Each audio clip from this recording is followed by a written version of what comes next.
రాష్ట్రంలో పెద్ద హీరోల్లో ఒకడు, చుట్టూ లక్షల్లో ఫ్యాన్స్, 20 టీవీ ఛానళ్లలో పబ్లిసిటీ, చాలా ఇన్ఫ్లుయెన్స్ ఉన్న ఫ్యామిలీ, 14 రీళ్ల సినిమా, 3 గంటల టార్చర్, సినిమాకి వెళ్తే బూమ్.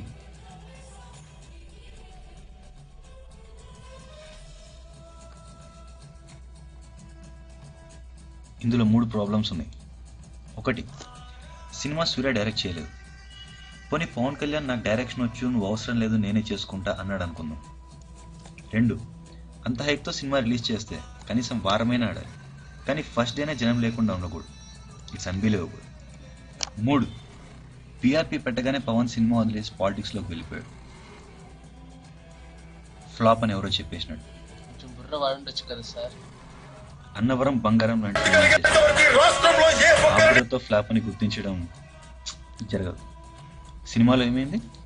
హెలికాప్టర్ మీద నుంచి కిందకి దిగాడు సార్. హెలికాప్టర్ మీద నుంచా? వీడు ఒలింపిక్స్కి వెళ్ళుంటే ఇండియా ఖచ్చితంగా గోల్డ్ మెడల్ తెచ్చేవాడే.